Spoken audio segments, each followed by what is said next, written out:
this beautiful afternoon. My name is Payne. I'm the head of business development at AlphaPex Miner. We're extremely honored today to co-host this event with QED Protocol, and thank you for allowing me to be your host today. I'm very excited to spend the next few hours with you because we have a very loaded lineup and some good ideas, some good discussions. So I'm myself very looking forward to hearing all the panels and all the keynotes. Without further ado, I'd like to please welcome our first speaker, Carter Jack Feldman, the CEO of QED Protocol. Awesome. So today I'm going to be talking about some of the things that we've been doing at QED to make Doge, I'm standing in front of the screen, to make Doge stronger, right? Because at the end of the day, what we all want as a community is for Doge to get stronger and for the users to have a better experience, right? So just a little bit of an introduction about myself. So I'm a former Black Hat hacker that was later reformed. I wrote the first worm for game consoles. So when you infect one console, then any game they go into, it would infect another. I'm also on the board of directors of an esports company called NIPG, Ninjas in Pajamas. And I also built ModP, which is the first modding engine for the mobile version of Minecraft. And I've later, within the blockchain space, I ran Rapid, which was an EOS block producer, top 21 block producer there. And I'm the founder of QED Protocol. So let's talk about the strengthening of Doge. So what we've seen over the past year is this massive interest into bringing more applications to Doge, right? But in order to make this new Doge application revolution happen, we still need to build some things that we've been lacking that are already pretty well done on other chains, shall we say. So on the infra and tooling side, QED came into Doge about a year ago, and the first thing we wanted to find was a JavaScript SDK. How do we get some on-chain dApps working? Maybe we make a little wallet, we play around with Doge. We found out there was no Doge JavaScript SDK. Can you believe it? Any blockchain developers in the crowd today? Anyone? Blockchain devs, right? Have you ever heard of a top 10, we're talking CoinMarketCap, top 10 cryptocurrency with no JavaScript SDK, right? Basically, what people were doing is you use Bitcoin.js and then you manually inject, because JavaScript, we have that global context, we manually update the different magics, right? Because, for encoding addresses, we have different ones. But anyways, it was a mess, right? And then on the other side, in addition to this infra and tooling, we also need some new utilities, right? The majority of people that hold Dogecoin hold it on an exchange, which we all agree is bad. Pretty much everyone in the room here is, whether you're a Doge holder or maybe a miner or someone that's here to make some cool dApps, we want these users to self-custody their Doge, right? But there's no real reason for them to self-custody their Doge right now because there's not much you can do on-chain other than sending Dogecoin from one address to another address, right? And then finally, while the Dogecoin Foundation is wonderful and they do cool things, they don't really serve the normal foundation kind of ecosystem building organization that most other chains have. So in Doge ecosystem, it's highly, highly decentralized. And before we started doing these DogeCon events, there really weren't that many offline experiences where people working on Doge can come get together and share. So yeah, we're working on the strengthening of Doge. On the tooling side, one of the first things that we wanted to sort of check off the board was to make some kind of a nice indexer for ordinals. We've got the creator of DRC20 here today, so I'm sure he's made some other really cool tooling. But we wanted to make this sort of fork/reorg resistant database that just plugs into Doge really easily. And we did. It's called TX Index. And the main thing we wanted to build there is just something that can make indexers, ordinals, and all of these wonderful inter-blockchain communications things work really well on Dogecoin. And then we open source that. Another thing that was lacking, so JavaScript SDK, it's a pretty big thing to lack, right? I've never heard of a blockchain not having a JavaScript SDK. This is really bad, right? But another thing that was lacking was there was no open source Dogecoin block explorer. Can you imagine? If you wanted to make a block explorer, you go to sochain.com and I use their APIs to make my own, so I can make a new front end. But no, there is absolutely no open source Dogecoin block explorers. And for those that are familiar with Doge, you'd know you can't just grab a Bitcoin block explorer, because Dogecoin has this wonderful thing called Oxpo, right, which is like the auxiliary proof of work that Doge uses, the merge mining, as you probably know. And yeah, so we had to build one from scratch. We used electors as our base and made it Dogecoin friendly. And yeah, we have public dogeexplorer.qed.me. We also have one for the Doge testnet, but we open source this. So how are we in strengthening Doge? And we hope that you guys also want to strengthen Doge, but we're building this really necessary infra and tooling. Of course, I mentioned the JavaScript SDK. We built Doge SDK, which is the first one. 0 dependencies, fully audited. So you can definitely use that in your Doge apps. But yeah, please check out our GitHub. We have lots of really cool things. So this is one that I also want to talk about. So one thing that's very important when you're building things like bridges or doing IBC or building ordinals indexers is you want to be able to simulate forking behavior or this sort of reorg behavior. And we built a really cool tool called Forker that lets you do it. So has anyone ever considered building like an ordinals or inscription-based application on Dogecoin? Anyone interested in that? I know you are. Come on, raise that hand. Let's hear it for DRC20.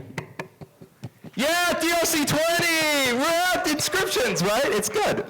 But yeah, so like you can test your indexer really easily, and it like hooks up to your RPC node in Doge, and it'll force these reorgs to happen. So you can know like, okay, when the reorg happens, is my indexer going to go down? Am I going to have different balances for different people, or am I all ready to go? So yeah, another thing that we've been building on the utility side is this thing called City Rollup, which is an end-to-end ZK rollup for Dogecoin. It makes use of this new opcode called app check groth16 verify that lets you verify a zero-knowledge proof inside of a Dogecoin transaction. And we actually have built a full end-to-end bridge from layer 2 and back to L1 that's entirely trustless, meaning the only way to steal funds on the L2 is if you break Dogecoin's own proof of work, right? So this is as secure as you can get for really any layer 2 solution. But anyways, that's just showing that.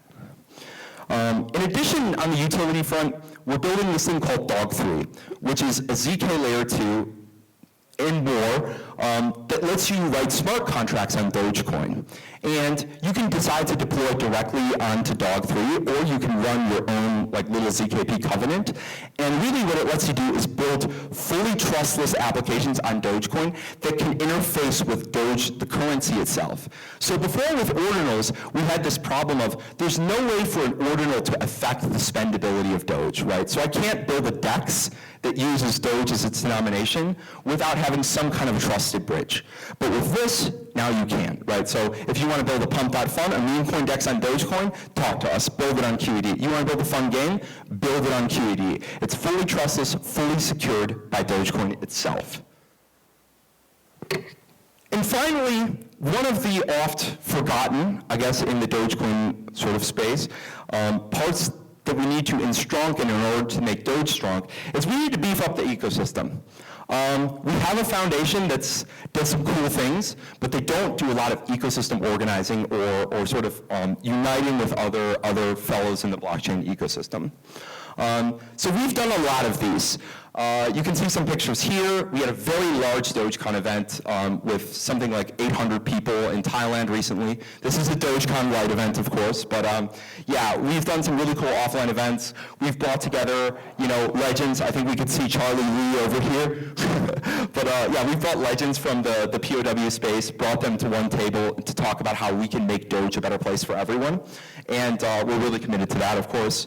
But also, if we look at the past crypto cycle, who has won? I think we can all say it's probably Solana, right? Like all of the new big meme coins, like where did Trump decide to publish his meme coin, right? Solana, not Ethereum. If you were to tell me 3 years ago, some politician or some mainstream figure is going to publish a token, it was going to be an ERC20, right? Everyone would say it's going to be an ERC20. That's definitely the way it's going to be. But clearly times have changed. And maybe, just maybe, if we combined the world's most fun and exciting crypto community with now the world's most active crypto community. That could make both much stronger. Okay, enter our wonderful Doge to Solana bridge. I also want to call out and thank Wormhole for all of the cool stuff. I think we've got some guy from, yeah, there we go. Oh, changed the shirt, that's why.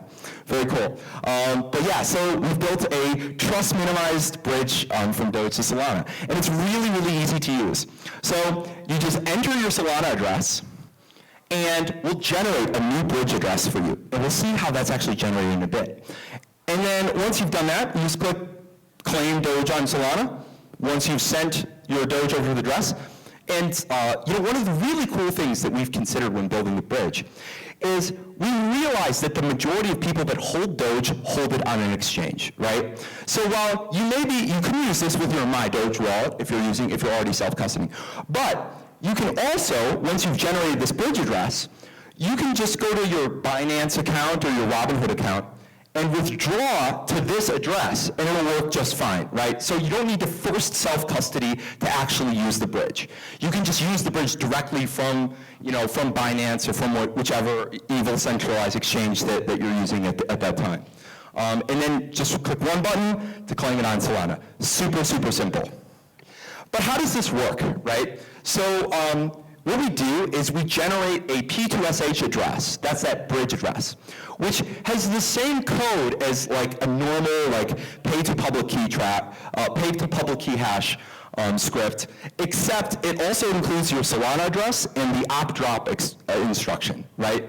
So that way we can fingerprint that this deposit into the bridge is supposed to go to a certain Solana address, right? And we can guarantee that if you withdraw from your exchange or send money to that bridge address, that money will absolutely go to your correct Solana address. So one Solana address is one bridge address, right? And then on Solana, because we all know Solana is very fast, we actually verify the full Dogecoin consensus and proof of work in a Solana program, right? So we're absolutely sure that the new, bridge mintings that we're doing are going to the correct Solana address, right? And we're only minting the correct amount. So we run the full consensus on Solana, we're fully trustless there. And then, of course, when you click that claim button, what you're doing is you're saying, hey, I made this bridge transaction, right? And I can give you the pre-image for it. And I can give you a Merkle proof that shows that this transaction was in a recent block, right? And then I'm also going to put my Solana address there. Why? Because we need to then show the pre-image came from this script, right? So we rehash the script in the Solana program. And what that means is that we can bridge our Doge to Solana without having to trust anyone, right? Because who wants to give their Doge to someone else? No one, right? Anyone here trust other people with their money? Who loves to trust other people with their money? We wouldn't be in crypto, right? Maybe one. I don't know, maybe. He's just a cool guy. Right. I trust my wife, man. Come on. That's true. We've got one, right? But yeah, in crypto, we all generally share these opinions. We want to be as trust minimized as possible. Now, when we want to bridge back from Solana to Doge, we follow a similar series of steps. So very simple. Enter your Doge address, enter the amount, click bridge to Doge, and you're done, right? But what's going on behind the hood? How do we make this work? How can it be so simple, right? Well, it's because of our wonderful friends at Wormhole, right? So let's give it up for Wormhole. Yeah! Wormhole, fuck yeah! All right. So when we hit up the Solana program, we're going to say we want to burn and bridge, right? And when we burn and bridge, we're saying, I want this Q Doge, which is the wrapped Doge on Solana. I want it to go to a certain Doge address, and I want it to be for a specific amount. And as we know, exchange addresses for deposits are also addresses, right? So theoretically, you could use this Solana bridge to bridge Doge from your exchange wallet directly into the bridge, right? Claim it on your Solana address. And then once you've made a million X, like gambling on some pump.fun thing with your Doge as collateral, I can then take my Doge back to my exchange account if I wanted to. Please don't. But if you wanted to, you could take it back without ever having to have a Doge wallet. Isn't that crazy, right? So you can go directly from Binance to Solana and back without ever having to own a Doge wallet. Which from a user experience perspective, imagine the degens, a pump.fun kind of a crew that have Binance accounts that hold Doge that want to do something with their Doge. They can now do that and they never have to, download a Doge wallet. Of course, we would like them to download a Doge wallet, but they can start to interact with their Doge, right? They can start to use their Doge. We can bring that utility to them. And that's why this is very important for Doge ecosystem, right? So again, to cover the process, very, very simple, burn and withdraw. Then via wormhole, we send a message over to QED, which is going to pick up that message. It's going to be signed by a bunch of wormhole validators. And then an SGX enclave that manages that covenant, we're going to sign and send the bridge out transaction. And you're probably wondering, why aren't we doing all of this in a zero knowledge proof? And the reason is because Solana's consensus is extremely difficult to verify. And we actually do have a version of this that works with a zero knowledge proof already that's fully trustless, but Solana is planning on removing the feature that allows that to be possible, which is called the accounts delta hash. Thanks to our friends at Wormhole, we still have an extremely trust minimized solution that is really, really cool, and we think the Solana and Doge ecosystems coming together is going to be really, really big. So thank you everyone so much for listening. Please follow us on Twitter. We're always posting random really cool new Doge stuff. And also, if you want to build something on Doge, come talk to us. This is what VC money is for. It's for building cool shit. So we will have grants, we'll have amazing stuff coming. If you want to build on Doge, talk to us. And we're also hiring relatively quickly. So anyone that's a really badass engineer, come talk to us. Or if you're shy, send us an email with your resume. But thanks so much, guys. A little bit